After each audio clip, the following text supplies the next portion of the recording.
Hello guys, പത്തനംമാറ്റിൻ്റെ പുതിയ episode റിവ്യൂയിലേക്ക് സ്വാഗതം. ദേവയാനി ആദർശിനോട് ചോദിക്കുന്നുണ്ട്, നീ കിടക്കുന്ന മുറിയിൽ വേറെ ആരെങ്കിലും ഉണ്ടോ എന്ന്. ആദ്യം ആദർശ് അമ്മ അത് എന്നൊക്കെ പറഞ്ഞിരിക്കും.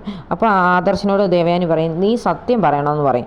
ആരെങ്കിലും ഉണ്ടോ എന്ന് ചോദിക്കും. പറയും, അത് നയനയ്ക്ക് വയ്യല്ലോ, അതിൻ്റെ കൂട്ടത്തിൽ എനിക്ക് തണുപ്പാണെങ്കിൽ വയ്യാഴികയൊക്കെ ഉണ്ടാകും, അത് കാരണം മുത്തശ്ശൻ പറഞ്ഞിട്ട് നയന ഈ മുറിയിൽ കിടപ്പുണ്ടെന്ന് പറയും. അവൾ നിലത്താ കിടക്കുമെന്ന് പറയും.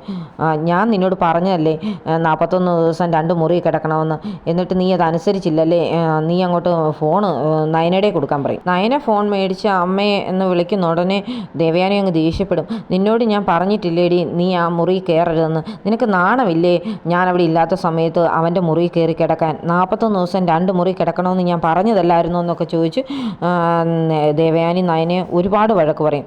അപ്പം നയന പറയും, അമ്മയെ ഞാൻ അപ്പുറത്തെ മുറി പോയി തന്നെ കിടന്നോളാമെന്ന്, ഇനി അതൊന്നും പറയണ്ട, എത്രയും പെട്ടെന്ന് ആ മുറിയിൽ നിന്ന് ഇറങ്ങി പോകാൻ പറയും. അപ്പം ഫോൺ വെച്ചിട്ട് നയന ആദർശിനോട് പറയും, ഞാൻ പറഞ്ഞതല്ലേ ആദർശേട്ടാ ഞാൻ അപ്പുറത്തെ മുറിയിൽ കിടന്നോളാമെന്ന്, ഇപ്പോൾ അമ്മയ്ക്ക് ടെൻഷനായ കണ്ടില്ലേ, അമ്മയ്ക്ക് നമ്മൾ പ്രഷർ കൂട്ടാൻ പാടില്ലല്ലോ, അതുകൊണ്ട് ഞാൻ അപ്പുറത്തെ മുറിയിൽ പോയി കിടന്നോളാമെന്ന് പറയും. അത് മുത്തശ്ശൻ സമ്മതിച്ചുകൊണ്ടല്ലേ നമ്മൾ ഈ മുറി തന്നെ കിടക്കാൻ തീരുമാനിച്ചെന്ന് ആദർശ് പറയും. അത് സാരമില്ല, എന്തെങ്കിലും ആവശ്യമുണ്ടെങ്കിൽ എന്നെ വിളിച്ചാൽ മതിയെന്ന് ആദർശിനോട് നയന പറയും. അപ്പം നയനയോട് പറയും, നിനക്കും അതുപോലെ തന്നെ എന്തെങ്കിലും ആവശ്യമുണ്ടെങ്കിൽ ഒരു മിസ് കോൾ അടിച്ചാൽ മതി, ഞാൻ ഓടി വന്നോളാമെന്ന് പറഞ്ഞ് ആദർശനെ കിടക്കും. അപ്പം നയന അപ്പുറത്തെ മുറിയിലേക്ക് പോകും. 2 മുറിയിൽ കിടക്കുന്നെങ്കിലും 2 പേർക്കും ഉറക്കമൊന്നും വരുന്നില്ല. നയനയുടെ മനസ്സിൽ ദേവയാനി നയനയോട് ദേഷ്യപ്പെട്ട രംഗങ്ങളൊക്കെ ഇങ്ങനെ മനസ്സിൽ വന്നുകൊണ്ടേയിരിക്കും. അപ്പോൾ ആദർശും ഇതുപോലെ സങ്കടപ്പെട്ടിരിക്കുക. എന്നിട്ട് ആദർശ് എഴുന്നേറ്റിരുന്ന് മാല കയ്യിൽ പിടിച്ചിരുന്ന്, ഭഗവാനെ എൻ്റെ മുത്തശ്ശനും മുത്തശ്ശിക്കും ആരോഗ്യം ഉണ്ടാകാനും മുത്തശ്ശൻ്റെ അസുഖം മാറാനും അമ്മയുടെ അസുഖം മാറാനും ഒക്കെയാണ് ഞാൻ വരുന്നത്, അതുപോലെ തന്നെ മല ചവിട്ടി വരുമ്പം എൻ്റെ ഭാര്യയെ എൻ്റെ അമ്മ സ്നേഹിക്കാനുള്ള അവസരം ഉണ്ടാക്കി കൊടുക്കണേ എന്നൊക്കെ പ്രാർത്ഥിച്ചിട്ട് കിടക്കുന്നതായിട്ട് കാണിക്കുന്നു. എന്തായാലും ആദർശിൻ്റെ നയനയുടെ മനസ്സിൻ്റെ വിഷമം കൊണ്ടാണോ ഭഗവാൻ അവരുടെ പ്രാർത്ഥന കേട്ടതുകൊണ്ടാണോ എന്നറിയത്തില്ല, ഹോസ്പിറ്റലിൽ കിടക്കുന്ന ദേവയാനിക്ക് വയറുവേദന തുടങ്ങും. കിടന്നിട്ട് ഒട്ടും കിടക്കാൻ പറ്റാത്ത പരുവത്തിൽ ജാനകി എന്ന് പറഞ്ഞ് കിടന്ന് കാറ് ഉരുളുകയൊക്കെ ചെയ്യുന്ന പരുവത്തിലുണ്ട്. അന്നേരത്തേന് ജാനകിയും ജലജ എണീറ്റ് എന്താ ഏട്ടത്തി എന്ന് പറഞ്ഞ് നോക്കുമ്പോൾ, എനിക്ക് വയ്യ ഞാനിപ്പോൾ മരിച്ചു പോകുമെന്ന് പറഞ്ഞ് കിടന്ന് കാറുകയാണ് ദേവയാനി. ജാനകി ജലജയോട് പറയുന്നുണ്ട് നേഴ്സിനെ ഒന്ന് വിളിക്കാൻ. അപ്പം ജലജ നേഴ്സിനെ വിളിക്കാനായിട്ട് പോകും. എന്തായാലും സന്തോഷത്തോടെ ജലജ അത് അവിയെ വിളിച്ച് പറയുന്നുണ്ട്. അവി ഇങ്ങനെ ഫോൺ ഒച്ച കേട്ട് എഴുന്നേക്കുന്ന ഉടനെ നവിയെ എഴുന്നേക്കും. നവ്യ ചോദിക്കും, ആരായി പാതിരാത്രിക്കെന്ന്. ആ ഫോൺ എടുത്ത് നോക്കിയിട്ട് അവി പറയും, അമ്മയാന്ന്. ഇവർക്ക് രാത്രിയിൽ ഉറക്കമൊന്നുമില്ലേ, നിൻ്റെ ചെവി കടിച്ച് പറിക്കാനായിട്ട് വിളിക്കുന്നതായിരിക്കും എന്ന് പറയും. അപ്പോൾ അവി പറയും, മിണ്ടാതെ അടങ്ങി ഒതുങ്ങി അവിടെ അങ്ങനെ കിടക്കാൻ നോക്കെന്ന് പറഞ്ഞിട്ട് അവി ഫോണുമായിട്ട് പുറത്തോട്ട് വരും. അപ്പം എന്താ അമ്മയെന്ന് അവി ചോദിക്കുന്നുണ്ടെങ്കിൽ പറയും, എടാ ഒരു സന്തോഷ വാർത്തയുണ്ട് എന്ന് ചോദിക്കുമ്പോൾ, എന്താ അമ്മായി മരിച്ചു പോയോ എന്ന് ചോദിക്കും. അണ്ണ പറയും, ഓ ഇല്ലടാ, അങ്ങനെയാണെങ്കിൽ ഇത്രയൊന്നും അല്ലല്ലോ സന്തോഷം, അവർക്കിപ്പോൾ ഇച്ചിരി കൂടുതലാണ്, ICUവിലാണ് വീണ്ടും എന്ന് പറയും. എന്നിട്ട് പറയും, എന്നെ ഇവിടെ ആക്കിയിട്ട് അവർ ദേവയാനിയുടെ ഭർത്താവും മകനും ഒക്കെ അവിടെ സൂചിച്ച് കിടന്നുറങ്ങുകയല്ലേ, ആരെയും ഉറക്കണ്ട, എല്ലാവരും ഇങ്ങ് പോരട്ടെ, നീ എല്ലാവരെയും ഒന്ന് വിളിച്ച് പറയണമെന്ന്. എന്തായാലും ഇങ്ങനൊരു കാര്യം അറിഞ്ഞ സ്ഥിതിക്ക് ഞാൻ എന്തായാലും പറയും എന്ന് പറഞ്ഞ് ഫോൺ വെക്കും. ഡോക്ടർ വന്ന് ദേവയാനി ചെക്ക് ചെയ്യുന്നൊക്കെയുണ്ട്. അപ്പം ഡോക്ടറിന് എന്തോ ഡൗട്ട് പോലൊക്കെ തോന്നുകയൊക്കെ ചെയ്യുന്നുണ്ട്.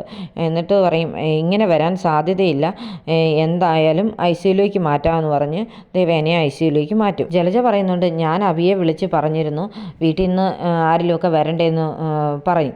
അന്നേരത്തിന് ജാനകി പറയൂ, വേണ്ടായിരുന്നു, എന്തായാലും അവരൊക്കെ വന്നിട്ടും കാര്യമൊന്നുമില്ലല്ലോ, അതുകൊണ്ട് വിളിച്ച് പറയണ്ടായിരുന്നു. അതെങ്ങനെയാണ്, ഇവിടെ എന്തെങ്കിലും ആവശ്യം വന്ന ആണുങ്ങൾ ആരെങ്കിലും വേണ്ടേ, അതുകൊണ്ടാണ് ഞാൻ വിളിച്ച് പറഞ്ഞെന്ന് പറയും. എന്നാലും ഇതെങ്ങനെ സംഭവിച്ചെന്നാ ജലജ പറയും. അതെങ്ങനെയാണ്, വീട്ടിലുള്ളവർ ഓരോന്നൊക്കെ കാട്ടിക്കൂട്ടുന്നതിനൊക്കെ അനുഭവിക്കുന്നത് ഏട്ടത്തി അല്ലേ 41 ദിവസത്തേക്ക് ആദർശിനോട് വ്രതമെടുത്ത് മലയ്ക്ക് പോകാൻ പറഞ്ഞത്, അപ്പോൾ അതിന് വിരുദ്ധമായിട്ട് എന്തെങ്കിലും ചെയ്താൽ അനുഭവിക്കുന്നത് ഏട്ടത്തി തന്നെയല്ലേ. അഭി ജയനെ വിളിച്ച് കാര്യം പറയുന്നുണ്ട്. ജയൻ അപ്പം പറയും, വേറെ ആരെയും അറിയിക്കണ്ട, ഞാൻ മാത്രം ഹോസ്പിറ്റലിലേക്ക് പോവാന്ന്, ഞാനിവിടെ വരാം അമ്മാവാന്ന് അഭി പറയുന്നുണ്ട്. വേണ്ട, നീ ഇവിടെ ഇരുന്നു, അച്ഛനെയും അമ്മയും ആരെയും അറിയിച്ചേക്കരുതെന്ന് പറഞ്ഞ് ജയൻ ഹോസ്പിറ്റലിലേക്ക് പോകുന്നുണ്ട്. അന്നേരം തന്നെ അഭി വിളിച്ച് ജലജയോട് പറയും, ജയമാമൻ അങ്ങോട്ട് വരുന്നുണ്ട്, ആദർശിനെയും ആരെയും അറിയിക്കണ്ട എന്നാണ് പറഞ്ഞിരിക്കുന്നതെന്ന്. അയ്യോ ആദർശിനെ അറിയിച്ചില്ലേ എന്ന് ചോദിച്ച് ജലജയ്ക്കൊരു സങ്കടമൊക്കെ വരുന്നുണ്ട്. ജയൻ ഹോസ്പിറ്റലിൽ വന്നു കഴിയുമ്പോഴത്തേന് ഡോക്ടറോട് തിരക്കുന്നുണ്ട്, എങ്ങനെയുണ്ട് ഡോക്ടർ ദേവയാനിക്കെന്ന്. കാര്യങ്ങൾ പറയാമെന്ന് പറഞ്ഞ് ജയനെ വിളിച്ചുകൊണ്ട് ഡോക്ടർ റൂമിലേക്ക് പോകും. അത് കാണുമ്പോഴത്തേന് ജലജ പറയുന്നുണ്ട്, എന്തോ സാരമായ പ്രശ്നമുണ്ടല്ലോ, ഇനി ഏട്ടത്തി എങ്ങാനും മരിച്ചു പോയോ എന്ന് ചോദിക്കും. അയ്യോ അങ്ങനെയൊന്നും പറയല്ലേ നീ, ഏട്ടത്തി നമ്മുടെ കുടുംബത്തിൻ്റെ നെടും തൂണാണ്, അതുകൊണ്ട് ഏട്ടത്തിക്കൊന്നും സംഭവിക്കാൻ പാടില്ലെന്ന് ജാനകി പറയും. അന്നേരം ജലജ മനസ്സിലോർക്കുന്നുണ്ട്, ഏത് നെടുന്തൂണാണേലും ഒരിക്കൽ കടപുഴകി വീഴുക തന്നെ ചെയ്യുമെന്ന്. ഡോക്ടർ ജയനോട് പറയുന്നുണ്ട്, ലിവറിന് ചെറിയ പ്രശ്നമുണ്ട്, ഞാൻ പറഞ്ഞതല്ലായിരുന്നോ ഇൻറ്റേർണൽ ഓർഗനെ ബാധിക്കാൻ സാധ്യതയുണ്ടെന്ന്.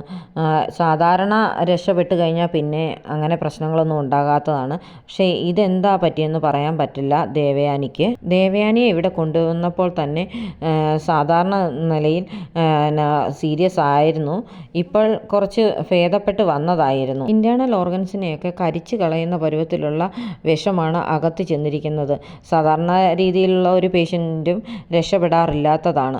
ഞാൻ സീനിയർ ഡോക്ടർമാർക്ക് റിപ്പോർട്ടൊക്കെ അയച്ചിട്ടുണ്ട്, ഇനിയും സ്കാനിങ്ങിൻ്റെയും ഒക്കെ റിപ്പോർട്ട് വരാനുണ്ട്. എന്തായാലും സീനിയേഴ്സ് പറയുന്ന പോലെ തന്നെ ഞാൻ ചെയ്യാമെന്നാണ് വിചാരിക്കുന്നതെന്ന് ഡോക്ടർ പറയും. ദേവയാനിയെ എവിടെ കൊണ്ടുപോയി ചികിത്സിപ്പിക്കാനും ഞങ്ങൾ റെഡിയാണ് ഡോക്ടർ. വീട്ടിൽ അച്ഛന് വലിയൊരു അസുഖം വന്നപ്പോൾ തന്നെ കുടുംബം ശരിക്കും ഒന്ന് ഉലഞ്ഞതായിരുന്നു. ഇനി ദേവയാനിക്ക് കൂടി എന്തെങ്കിലും വന്നാൽ കുടുംബം മൊത്തമായി ശിഥിലമായി പോകുമല്ലോ ഡോക്ടറെ എന്നൊക്കെ ജയൻ പറയുന്നുണ്ട്. നയന രാവിലെ വീടിന് മുമ്പിൽ കോലം വരച്ചുകൊണ്ടിരിക്കുന്ന സമയത്താണ് ആദർശ് അങ്ങോട്ട് ഇറങ്ങി വരുന്നത്. അപ്പോൾ ഹോസ്പിറ്റലിലേക്കാണോ ആദർശ് ചേട്ടാന്ന് നയന ചോദിക്കുന്നുണ്ട്. എന്തായാലും ഞാൻ ഹോസ്പിറ്റലിൽ വരെ പോയിട്ട് വരാം, അമ്മയെ വാർഡിലേക്ക് മാറ്റിയത് കാരണം ഒരു മനസ്സമാധാനം ഉണ്ടെന്ന് ആദർശ് പറയും. അപ്പോൾ അത് കേട്ടുകൊണ്ടാണ് അഭി അങ്ങോട്ട് ഇറങ്ങി വരുന്നത്. സമാധാനപ്പെടാൻ വരട്ടെ എന്ന് പറയും അഭി. അതെന്താടാന്ന് ചോദിക്കും. പറയും, ഇന്നലെ വൈകിട്ട് ഹോസ്പിറ്റലിൽ നിന്ന് അമ്മ വിളിച്ചിരുന്നു, ആദർശ് ചേട്ടനോട് പറയണ്ട എന്ന് പറഞ്ഞ കാരണമാണ് ഞാൻ പറയാഞ്ഞത്. അമ്മായിക്ക് ഇന്നലെ വയറുവേദന കൂടി ക്രിട്ടിക്കലായിരുന്നു, അപ്പോൾ ICUലേക്ക് മാറ്റിയെന്ന് പറയും. എന്താ ഇത്ര പെട്ടെന്ന് ഇങ്ങനെയെന്ന് നയന ചോദിക്കുമ്പോൾ അഭി പറയും, ലിവറിന് കംപ്ലൈൻ്റ് ഉണ്ടെന്നാണ് പറഞ്ഞെന്ന് പറയും. അത് കേൾക്കുന്ന ആദർശിനും നയനയ്ക്കും നന്നായിട്ട് വിഷമം വരുന്നുണ്ട്. അപ്പം നയന പറയും, ഞാനിവിടെ ഹോസ്പിറ്റലിലേക്ക് വരാം ആദർശേട്ടാ, ഞാൻ കുളിച്ച് റെഡിയായി നിൽക്കുകയാണല്ലോ എന്ന് പറയും. എന്നാൽ നീ റെഡിയായിട്ട് വാന്ന് പറയും. ഇനി എനിക്ക് റെഡിയാകാനൊന്നുമില്ല, ഞാൻ വരാമെന്ന് പറയും. എന്നാലും നിനക്ക് വയ്യാത്തതല്ലേ, നീ ഇവിടെ റെസ്റ്റ് എടുക്കാൻ പറയുമ്പം പറയും, വേണ്ട എനിക്കിവിടെ ഇരുന്നാൽ ഒട്ടും മനസ്സമാധാനം കാണുകയില്ല, അതുകൊണ്ട് ഞാനും ആദർശേട്ടൻ്റെ കൂടെ വരുവാണെന്ന് പറഞ്ഞ് നയനെ ആദർശിൻ്റെ കൂടെ പോകുന്നുണ്ട്. അന്നേരം ആദർശ് നയനോട് ചോദിക്കുന്നുണ്ട്, ഇന്നലെ മുറി മാറി കിടക്കാനായിട്ട് അമ്മ പറഞ്ഞപ്പോൾ നിനക്ക് വിഷമം വന്നായിരുന്നോ, അതുകൊണ്ട് ഇനിയിപ്പോൾ അമ്മയ്ക്ക് അസുഖം വന്നെന്ന് പറയാൻ പോവുകയാണോ എന്ന് നയന ചോദിക്കുന്നുണ്ട്. അതല്ല, നിന്നെ ഓരോ ഭാഗത്തുനിന്നും കുറ്റപ്പെടുത്തുമ്പോഴാണ് അമ്മയ്ക്ക് ഇങ്ങനെയുള്ള പ്രശ്നങ്ങളെല്ലാം കൂടിക്കൂടി വരുന്നത് എന്ന് ആദർശ് നയനയോട് പറയുന്നുണ്ട്. എന്നിട്ട് ഇവർ രണ്ടുപേരുടെ ഹോസ്പിറ്റലിലേക്ക് പോകുന്നു. അപ്പോൾ അത് കണ്ടുകൊണ്ട് നിൽക്കുന്ന അഭി മനസ്സിൽ വിചാരിക്കുന്നുണ്ട്, എല്ലാവരും കിടന്നോടട്ടെ, ഒരുത്തിയെ ഞാൻ കെട്ടിയത് കാരണം എൻ്റെ ജീവിതവും പോയി, ഇനി ഇവരെല്ലാവരും കിടന്ന് നെട്ടോട്ട് ഓടുന്നത് എനിക്ക് കാണണമെന്ന് അഭി മനസ്സിൽ പറയും. വീട്ടിൽ ചെല്ലുമ്പം നിങ്ങൾ രണ്ടുപേരും ആരോടും ഇവിടുത്തെ കാര്യങ്ങളൊന്നും പറയാൻ നിൽക്കണ്ടെന്ന് ജയൻ പറയുന്നുണ്ട്. എന്തായാലും ഇവിടുത്തെ കാര്യം കേൾക്കുമ്പോൾ സന്തോഷിക്കുന്ന അവളുമാർ രണ്ടുപേരും മാത്രമായിരിക്കുമെന്ന് ജലജ പറയും. ഹോസ്പിറ്റലിലാണെങ്കിലും ഇങ്ങനൊരു സിറ്റുവേഷൻ ആണെങ്കിലും എന്താ സംസാരിക്കേണ്ടതെന്ന് നിനക്ക് ഇതുവരെ അറിയത്തില്ലെന്ന് ചോദിച്ച് ജയൻ ജലജയെ വഴക്ക് പറയുന്നുണ്ട്. എന്നിട്ട് ജാനകിയെ നോക്കി പറയുന്നുണ്ട്, നിൻ്റെ മരുമോളാണെങ്കിൽ ഇവിടെ വന്നു കഴിഞ്ഞാൽ പിന്നെ ഹോസ്പിറ്റലാണെന്ന് നോക്കുക പോലും ചെയ്യാതെ ഇവിടെ കിടന്ന് ബഹളം വെക്കുന്നു എന്ന് നേഴ്സുമാർ വരെ പരാതി പറയുന്നു എന്ന് പറയും. അതെങ്ങനെയായിട്ടാ അവൾ വഴക്ക് ഉണ്ടാക്കാതിരിക്കുന്നത്? അനി മാത്രമുള്ളപ്പം നന്ദു ഇങ്ങോട്ട് കയറി വരുന്നത് എന്തിനാന്നൊക്കെ ചോദിക്കും. നന്ദു ചുമ്മാ വന്നതല്ലല്ലോ, ദേവയാനിയുടെ വിശേഷങ്ങൾ അറിയാൻ വേണ്ടി വന്നതല്ലെന്ന് ചോദിക്കും.